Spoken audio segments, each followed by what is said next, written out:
Et oui, bon midi, gens du Québec, bon début de soirée, gens d'Europe. Bienvenue à cette émission, une toute nouvelle quotidienne sur les ondes de la Radio du Cœur et télémavisionducœur.com. Et cette émission, elle s'appelle Les Apprentis Sages. Pourquoi les apprentissages? Car dans la vie, il y a plein de gens qui nous amènent plein de sagesse de leur côté avec leurs couleurs. Et c'est pour permettre d'accueillir le plus possible de personnes qui viennent nous amener un peu le couleur et le façon de voir la vie, les harmonies, le couleur, donc sur les ondes de la radio et de la télé. Et ça me fait plaisir d'accueillir ces gens-là à tous les jours de la semaine pour venir échanger, partager, harmoniser ce qu'on est. Tout simplement, dans le cœur et l'harmonie. Et aujourd'hui, on va commencer avec une première chronique. Elle casse la glace avec nous. Et j'ai eu le plaisir de la recevoir en entrevue il y a quelques semaines déjà. Et c'était tout un plaisir d'échanger avec cette dame de cœur. On peut dire comme ça, cette dame de cœur, oui, effectivement. Et c'est tout un plaisir. Et vous savez, tantôt, je dansais à la caméra et je fais juste dire ça comme ça. J'ai dansé tantôt et et j'adore danser avec toi aussi. Et sans plus tarder, je vous présente Blandine de Maillard. Même pas peur. Bonjour Mario, oui, même pas peur, on va essayer de faire ça pendant 10 semaines, là, ça va être très intéressant, autant j'espère pour les auditeurs, c'est pour ça que j'encourage vraiment tous ceux qui ont des questions au fur et à mesure de mes chroniques, ou même parce que j'annonce la chronique en fait qui vient dans la semaine d'après, donc si vous avez des questions aussi, sentez-vous libre de les poser. Donc, il y a un Skype sur lequel ils peuvent venir poser leurs questions, c'est ça? Oui, actuellement, si les gens venaient poser leurs questions en ondes avec nous pendant les chroniques ou pendant les émissions, comme Blandine vient de l'offrir, c'est vous ajoutez l'adresse Skype Régie 1 Radio, R-E-G-I-E 1 R-A-T-I-O. Vous faites une demande de contact. Et en faisant votre demande d'ajout d'amis, vous marquez que c'est pour l'émission en cours et je vais vous ajouter. Et lorsque ce sera le temps, on va rentrer en onde avec vous pour venir poser en direct vos questions. Et vous avez le choix aussi, quand on est comme ça aussi en vidéo, vous pouvez aussi être sur notre chaîne télé en même temps. Si vous ne voulez pas être filmé, vous ne voulez pas être vu avec votre Skype, vous mentionnez que vous voulez rester incognito, juste avec la voix, c'est-à-dire, et vous coupez votre caméra tout simplement. Et vous avez aussi la salle de chat. Quand vous allez dans la salle quand vous allez sur le site www.radioducœur.com, c'est marqué un petit onglet T-Chat, chat, C-H-A-T.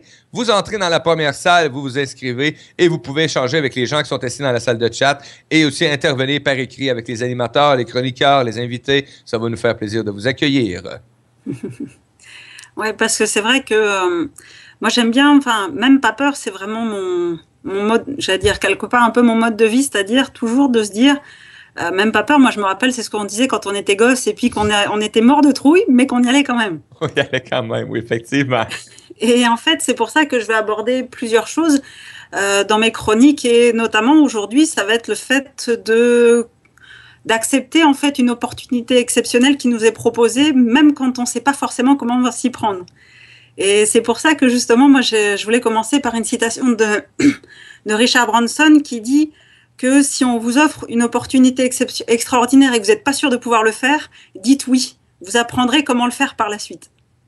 Et oui. C'est vrai que j'avais envie de parler de ça parce que on a tous dans notre vie déjà le fait qu'il y a des gens qui nous offrent un projet pour lequel on n'était pas forcément préparé, ou c'est une promotion qui est donnée par notre patron, ou un nouveau poste qu'on n'a jamais occupé, ou le fait de prendre des responsabilités syndicales. Enfin, toutes ces choses-là font que certaines personnes vont foncer, vont se dire « Ouais, super, génial, un nouveau défi, on est parti ».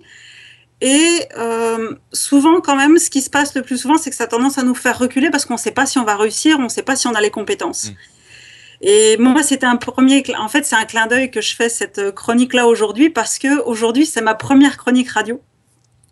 Que tu m'as proposé ça il y a quelque temps et moi, le premier mouvement que j'ai eu, c'était d'abord attends, est-ce que je suis capable? J'ai jamais fait, comment on fait? Comment ça se passe? Il y a plein de questions qui se bousculaient dans ma tête et j'avais tendance à reculer. Alors que mon cœur, il me disait « Ah ouais, trop bien, vas-y, vas-y ». Et je te comprends très bien quand je suis souvent dans cette situation-là, à dire « Qu'est-ce que je viens de faire là? » Mon cœur dit oui, mais est-ce que j'ai tout ce qu'il faut pour le mettre en place?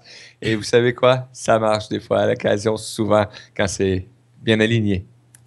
Oui, mais c'est pour ça que justement, aujourd'hui, en fait, je fais cette chronique-là où moi, j'ai trouvé 5 étapes pour prendre la bonne voie quand on a un projet comme ça qui nous est proposé. Et parce que je me disais justement que chaque auditeur qui nous écoute, s'il est dans une situation comme ça en ce moment, ça peut lui être utile, ou juste de les avoir en mémoire pour quand ça va arriver plus tard, parce qu'on a toujours ce genre de choses-là qui nous sont proposées.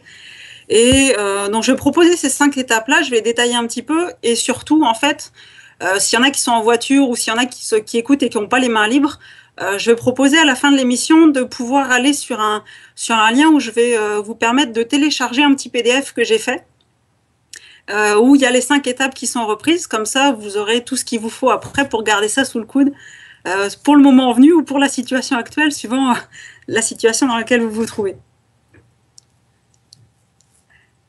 Merveilleux de voir ça. Et là, je pense que j'avais plus de son pendant quelques secondes. Ouais, c'est ça. On avait la voix coupée. Merveilleux, vive le direct. Et, là, j'ai fait comme, attends un peu, il me semble que j'ai senti un drôle de regard. Ouais, c'était du style. Ah, qu'est-ce qui se passe? Je fais comme, OK, elle m'entend pas.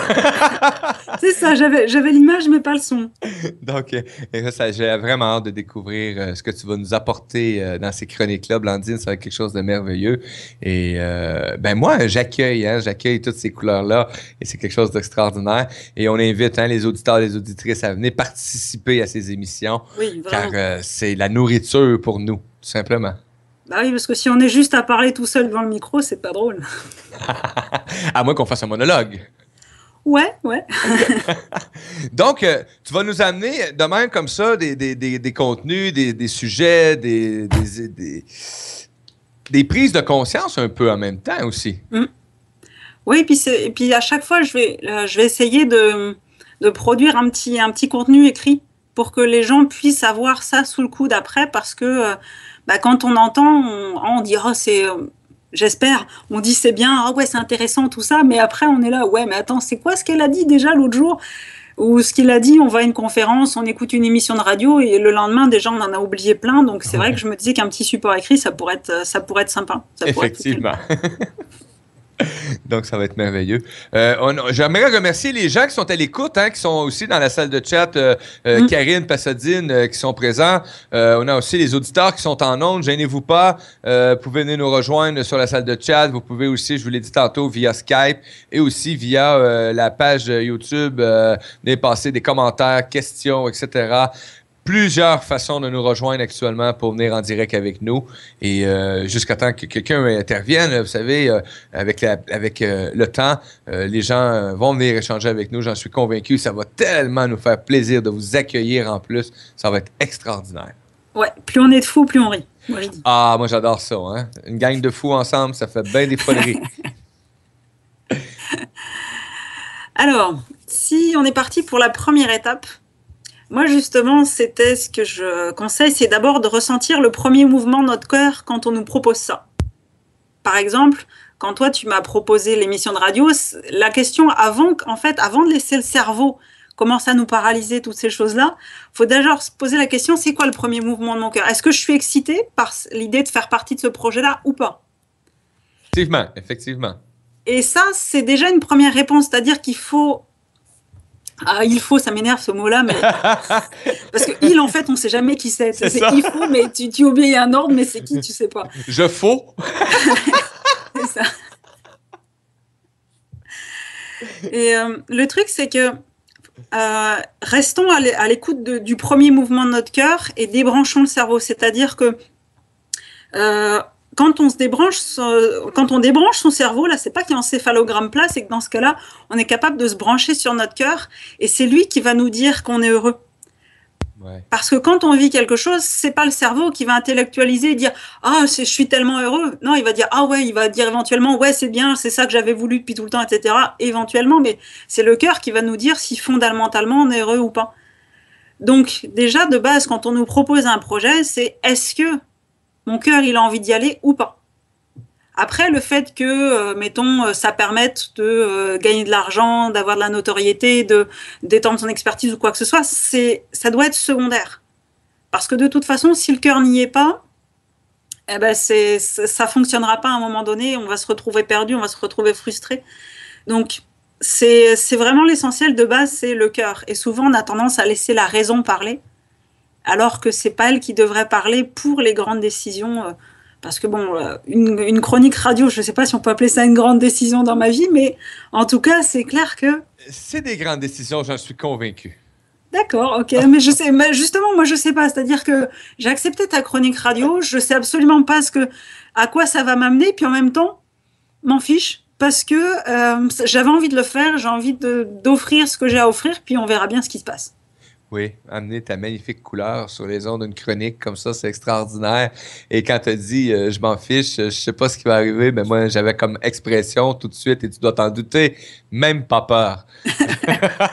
Effectivement. Yes. Et à toute fois que j'ai la chance d'être avec toi, Blandine, ce qu'on ressent vraiment, c'est quand j'ai quelque chose que mon cœur vibre, hein, parce que c'est la passe par le cœur, automatiquement, toi, la phrase qui accompagne ça, c'est même pas peur. Et tu y vas, en bon québécois, tu te garoches en bas de la falaise. Hein, tu te lances sans parachute, sans rien, sans filet, et go. Sans parachute, je dirais pas ça comme ça. Tu sais qu'il va s'ouvrir s'il y a de quoi. Voilà, c'est ça.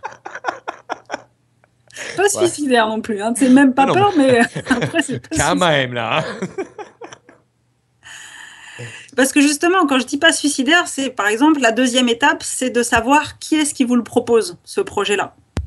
Est-ce que c'est une personne de confiance qu'on apprécie ou est-ce que c'est une personne qui va avoir tendance à nous vouloir du mal et à nous dire « Ok, je te file ce projet-là, c'est parce que moi, je suis sûre que tu vas te planter. » Et là, quelque part, ça va conditionner dans quel état d'esprit on accepte ce projet-là. Parce que si on sait qu'on y va dans un climat de confiance, comme moi, je sais que là, en faisant la chronique avec toi, je sais qu'il n'y a pas de risque à part de passer du bon temps et d'offrir ce qu'il y a de mieux à offrir et tout, ben, tu vois, c'est plus sécurisant pour moi. Mais après, j'aurais très bien pu avoir quelque chose qui m'était proposé par quelqu'un qui se disait « Ouais, tiens, je vais lui proposer ça parce que je suis pas sûre qu'elle sera à la hauteur, puis éventuellement, si elle se plante, ça me fera du bien. » Ben dans ce cas-là, j'y serais allée avec, si je l'avais accepté, c'était avec un esprit de challenger en disant « Je vais vous montrer que je vais réussir. » Donc, c'est très différent comme état d'esprit quand tu acceptes un projet. Parce que bah, soit tu sais que tu vas en confiance, soit tu sais que tu vas avoir des obstacles à vaincre. Et bah, forcément, l'état d'esprit, donc la préparation et tout le reste, c'est pas du tout la même chose. Et moi, c'est vrai que, bon, là, je te parlais de ton émission de radio, mais à un moment donné, en fait, moi, j'ai été professeur de biologie et j'ai eu un poste de professeur remplaçant qui a été proposé dans un lycée alors que j'étais contractuelle. Donc, j'avais pas le concours. C'était en France, j'avais pas le concours ni rien, mais un proviseur adjoint de lycée m'a proposé de prendre en biologie les secondes, premières scientifiques et terminales scientifiques. Donc, ça correspond entre la fin du secondaire et le cégep ici au Québec. Et il m'a proposé de faire les cours de bio. Et la terminale scientifique, il y avait le diplôme de fin d'études secondaires, qui est le baccalauréat qu'on appelle en France. Et quand il m'a proposé ça, je savais qu'il me proposait ça en fait par rapport à mes états de service que j'avais fait dans le remplacement juste avant. Donc je savais que c'est parce qu'il avait confiance en moi. En même temps, on ne file pas des élèves qui passent un diplôme, on leur envoie pas un prof qu'on envoie au casse-pipe. Enfin, en général, c'est pas l'idée. Et en fait, moi, je savais que c'est déduit à mes bons états de service, mais en même temps, tout de suite, je me suis posé la question, je me suis dit, oui, j'ai envie de le faire, mais est-ce que je suis capable? Donc, je l'ai fait, je regarde les programmes, je vous rappelle. On n'entend plus ton son non plus, Mario, là. Ah là là là là là, bobinette de bobinette. Je vais m'habituer, les amis. Et puis, donc, j'ai regardé, puis j'ai accepté, puis parce que je me suis dit, ouais, ça a l'air possible. Je sais pas encore tous les trucs et tout, mais vu ce qui est demandé, je vais pouvoir me débrouiller au fur et à mesure, je vais pouvoir apprendre certains trucs. Et puis, certains cours, en gros, j'apprenais 2 semaines avant en faisant des recherches et 2 semaines après, je faisais le cours. Donc, c'était un peu chaud, mais ça a bien marché quand même. Mais par contre, je savais qu'en arrivant au lycée, j'étais attendue au tournant par les autres profs. Parce que les autres profs, bah, notamment les titulaires, ils comprenaient pas forcément très bien qu'à une remplaçante qui connaissait pas du tout, on donne un cours à l'année en première scientifique et en terminale scientifique. Donc, je savais que j'étais attendue au tournant et que j'avais pas intérêt à me rater. Donc, ça met une petite pression. Ils t'attendaient au coin. C'est ça, ils attendaient de voir si j'allais me planter. Non, mais pour critiquer le proviseur adjoint aussi, tu sais, mais bon. Ouais, effectivement. Mais tout ça amène aussi, par contre, à bien s'évaluer aussi et à s'harmoniser et à se découvrir aussi comment on agit des fois dans certaines situations. Ouais, mais justement, parce que ça amène à la 3e étape. Ah, je suis allé trop vite. Non, mais c'est très bien, c'est une super transition, c'est nickel. Le truc, c'est ce qu'il faut faire. Il faut arriver à faire taire cette petite voix en nous qui dit qu'on sera jamais assez. Oui, effectivement. Qu'on va être un imposteur, qu'on va pas pouvoir y arriver, qu'on n'a pas les compétences. Parce que si c'est proposé dans un cadre de confiance, ça veut dire que l'autre personne estime qu'on peut le faire. Oui. Donc ça veut dire que nous, même si on ne le voit pas forcément, ces capacités-là, la personne en face les a vues en nous. Ouais. Donc ça veut dire qu'à ce moment-là, il faut faire confiance à ça et se lancer. Et donc justement, ce qu'on peut faire, c'est faire une liste des qualités qu'on a. Mais si on n'est pas capable d'arriver à le faire, on peut demander à nos proches, bien sûr tous ceux avec qui on a une relation positive, on ne parle pas de ceux qui sont tout le temps en train de nous descendre, mais ceux avec qui ça se passe bien et on a une relation positive, leur demander comment tu me vois, qu'est-ce que tu vois, quelles sont mes principales forces, mes principales qualités. Et puis justement, le truc, c'est que la personne va avoir un regard beaucoup plus extérieur sur ce qu'on est capable de faire, parce que nous, on est enfargé dans nos émotions, dans ce qu'on voudrait être, dans à ce à quoi on veut ressembler, tous les souvenirs du passé, toutes nos blessures, etc. Donc, on n'a pas une vision aussi claire de nous. C'est comment on peut faire un 360 sur nous-mêmes si on est à l'intérieur de nous-mêmes. Tu sais, on voit autour, mais on ne voit pas ce qu'il y a au milieu. Ouais, voir l'extérieur, hein. Et c'est vrai que dans ce cas-là, les autres, comme ils n'ont pas tout ça dans la tête, ils ont une vision plus globale de ce que nous, on laisse paraître à l'extérieur. Après, le truc, c'est est-ce que c'est vraiment ça qu'on est à l'intérieur et est-ce qu'il y a c'est en adéquation? Ça, c'est encore une autre chose. Mais le truc, c'est qu'ils arrivent même à voir des choses qu'on pense bien cachées. Parce qu'on se dit, ouais, voilà, on se dit, ah ouais, je vais paraître ceci, cela, et puis les autres, quelque part, dans notre langage non verbal, ils voient très bien que, ou dans les silences ou quoi que ce soit, ils voient très bien qu'il y a un truc qui cloche. Nous, on a l'impression que tout va bien, qu'on a l'air super fort, etc. Oui. Mais en fait, les autres, ils voient très bien. Ils voient, c'est comme si c'était un poteau électrique en face avant toi. Ils voient très bien les failles que toi, tu essayes de planquer. Oh, ils voient les belles craques, là. Donc c'est vrai que le fait de faire regarder par les autres, ça permet de voir certaines qualités. Et puis en même temps, le truc, c'est que les autres ont souvent un regard bien plus perspicace que ce qu'ils croient. Parce que souvent, on ne prend pas le temps de s'arrêter pour penser à des gens qu'on croise, avec qui on travaille, des gens de notre famille et tout. Mais si on regarde bien, puis si la personne nous demande « Ok, mais tu me trouves comment? Tu sais, c'est quoi mes forces et tout ?» Ce qu'on va dire, ça va être des perceptions globales. Donc, ça va pas être le rationnel qui va parler, ou un petit peu, mais c'est plus des perceptions globales. Et on va être relativement juste au final. Moi, je vois, en octobre dernier, j'avais été à un week-end de formation avec des gens, donc je savais que j'étais dans un lieu de confiance, etc. Mais on a toujours un peu un masque qu'on essaye de porter devant les autres et tout. Et à la fin de ce week-end-là, sur les conseils de quelqu'un, j'ai eu la difficulté, mais j'ai demandé un feedback sur comment les gens me voyaient. Mm-hmm. Et j'ai été vraiment surprise de la pertinence du jugement de certaines personnes que je connaissais pas forcément de près. Tu sais, c'est des gens avec qui j'avais discuté, mais j'avais pas forcément, tu sais, entretenu une relation extrêmement proche avec eux dans le week-end ou parce qu'on se connaissait d'avant. Et en fait, c'est marrant parce qu'il y avait deux groupes de personnes. Il y avait des gens qui voyaient certains aspects de moi, comme le fait que je sois joyeuse, de bonne humeur, etc. Et il y en a d'autres qui avaient su percer un côté un peu plus sombre, un peu plus fragile de moi, que j'essayais un certain nombre de fois de cacher. Mais par exemple, moi, une expression que j'avais retenue, c'était « on dirait qu'il y a comme un petit nuage noir derrière toi ». Et le pire, c'est que c'était vrai et que moi, ça m'a fait prendre conscience de ça, je le savais quelque part, mais le fait de mettre des mots sur ces choses-là, ça permet de les amener à la conscience. Et à ce moment-là, on dit, OK, ça, c'est là. Bon, maintenant, qu'est-ce qu'on fait avec? Ça, c'est autre chose. Et c'est autre chose, effectivement. Ça dépend toujours de quoi est-ce que tu es prêt à t'alimenter avec ce qui se présente? Hein? Est-ce que tu es prêt à faire le geste, le mouvement et l'action de? Oh. Donc les autres ont vraiment une très bonne vision. Même nous, si on réfléchit un peu, bon, des fois ça prend un peu plus de temps, mais si on réfléchit, on a quand même une bonne idée si on essaie d'être objectif, mais c'est pas forcément facile. Donc faire taire en nous cette petite voix qui nous dit qu'on n'est pas assez. Ouais, c'est elle est fatigante, là. On l'entend tous, cette petite voix là qui fait non, tu seras pas capable. On est tous normal. c'est normal, mais faut arriver justement à la faire taire parce que elle n'a pas raison. Non.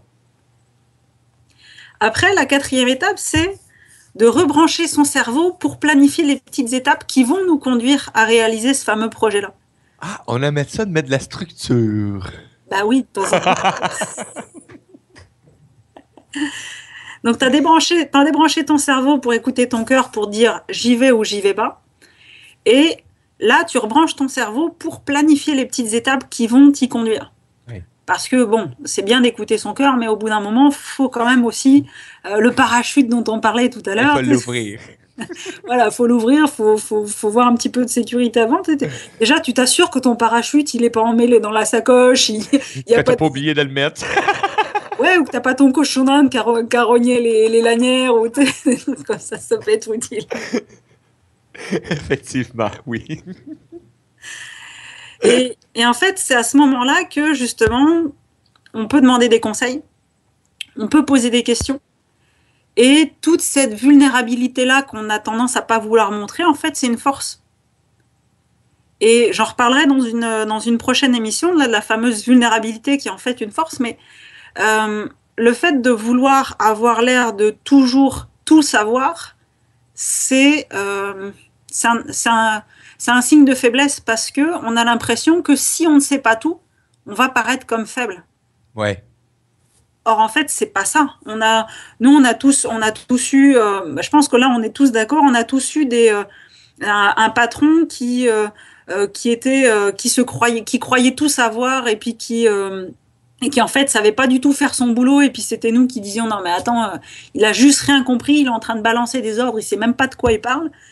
Alors que, notamment par exemple, si on accepte un poste à responsabilité alors qu'avant on ne l'avait pas, il vaut mieux demander à ses proches collaborateurs, y compris à des gens qui sont hiérarchiquement en dessous de nous, comment se fait le travail habituellement, et ensuite nous apporter petit à petit notre propre patte et notre propre couleur, plutôt que de dire ok, moi je sais tout, vous savez rien, parce que de toute façon vous êtes des sous-fifres, donc c'est moi qui commande et c'est moi qui vous dis comment faire.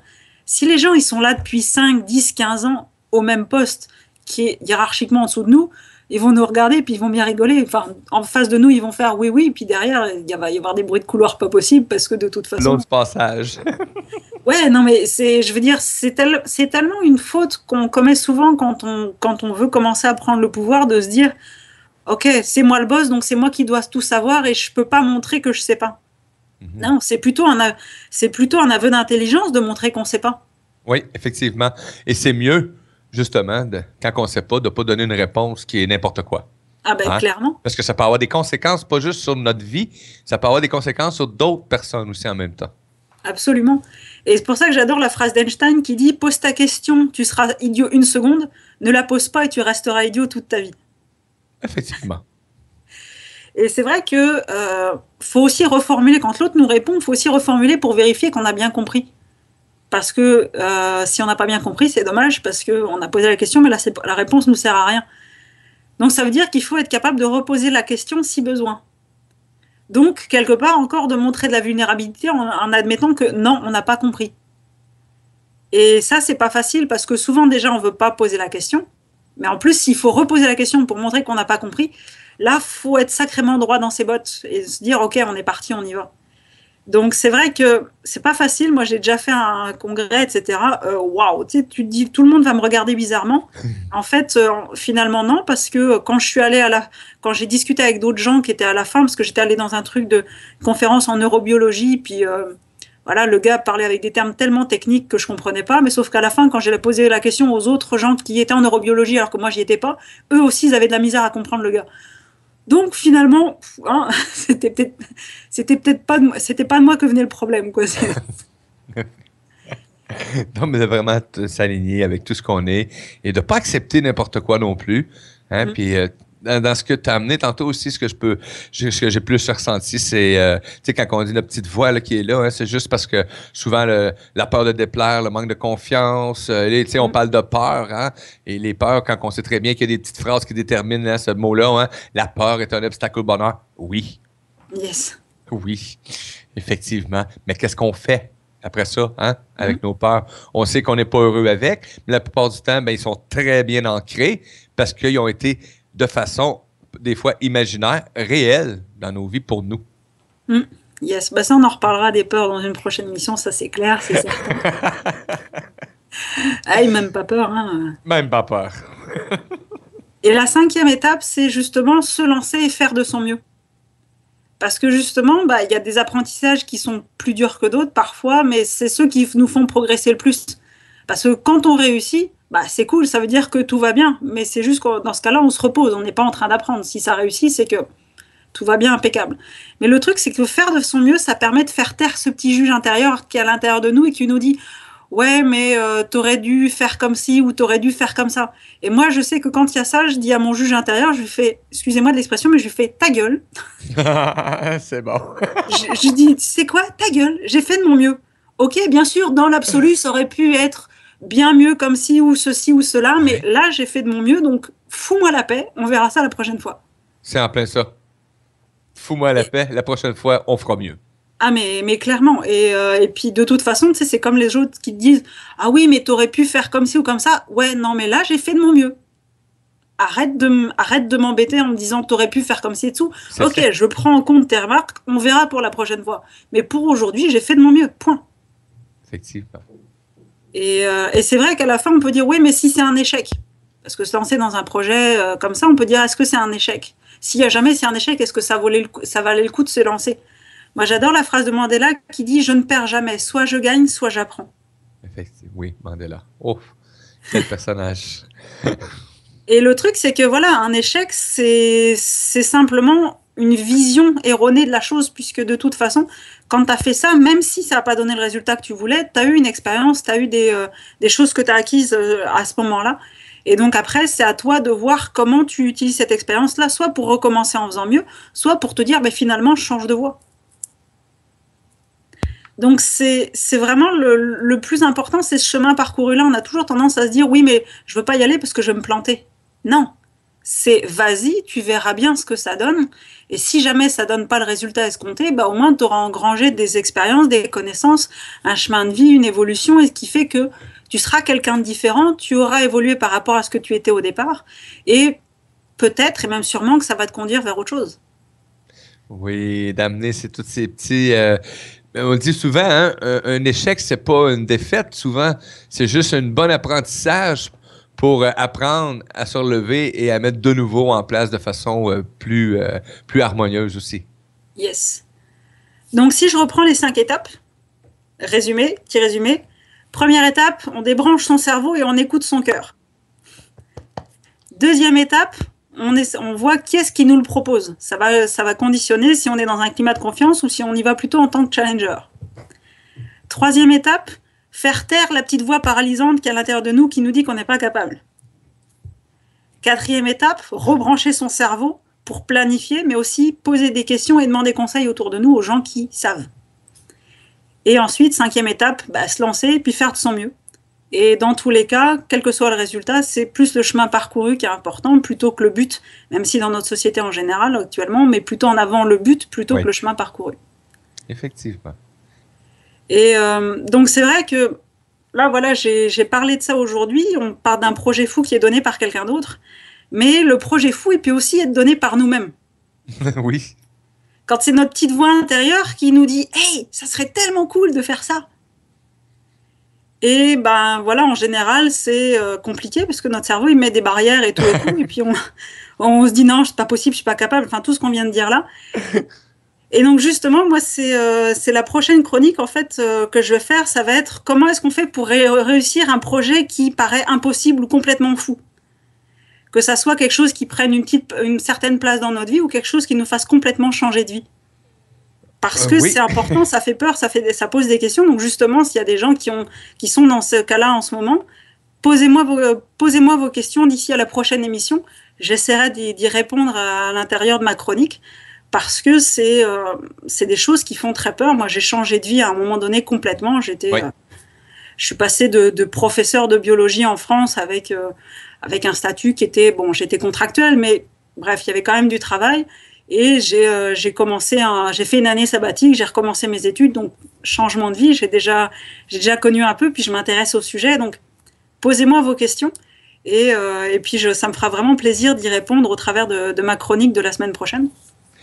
Ben écoute, c'est sûr que je vais être présent en plus, parce que j'aime ça, les changements de vie. Ouais, tu connais aussi. Et aussi, ce qui est important de prendre en considération, c'est que un changement de vie majeur, il y a des gens qui nous entourent.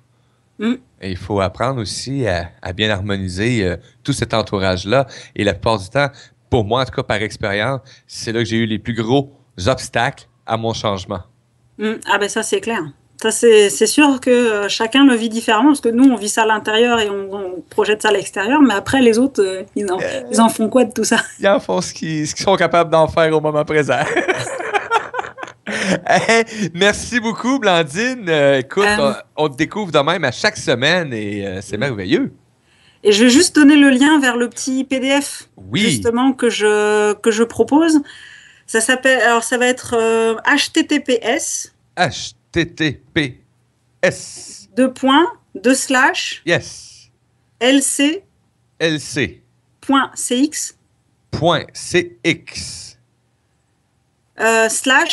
Opportunité. Opportunité. Donc avec 2 P et pas d'accent. Et donc voilà. Et là, vous arrivez sur un petit formulaire où je vous demande votre prénom, votre mail. Vous me mettez tout ça et moi, je vous mets directement le lien vers le petit PDF que je vous ai préparé, qui est déjà en ligne, tout ça.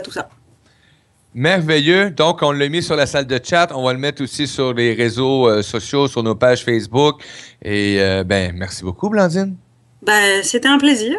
Tout un plaisir. Et ça passe trop vite. Ça n'a pas de bon sens. Ouais, c'est ce que j'ai regardé. J'étais là, voilà, faut que je raccourcisse. Mais tu sais, aujourd'hui, tu as un privilège. Je suis seul avec toi aujourd'hui. On continue après ça à accueillir d'autres animateurs qui vont venir présenter leurs émissions. Toi, privilégié. La journée qu'on lance, ta première chronique. Tu nous amènes cette énergie-là du même pas peur dans nos vies. C'est extraordinaire. J'ai hâte à la semaine prochaine. Moi aussi. Les amis, c'était Blandine Demaillard avec sa chronique Même pas peur. Et vous savez, nos chroniqueurs sont là pour eux, sont là pour vous, tout simplement, dans l'harmonisation de ce qu'on est, en toute simplicité. Et les amis, on va passer à une petite pause musicale, environ 10-12 minutes, le temps de prendre une petite pause et de revenir sur les ondes avec de la visite. On va recevoir d'autres animateurs qui vont venir présenter les émissions de cette magnifique saison 4 sur les ondes de la Radio du Cœur et de télémavisionducoeur.com. Telle est ma vision. À tantôt, les amis. Merci, Blandine. À la semaine prochaine. À la semaine prochaine.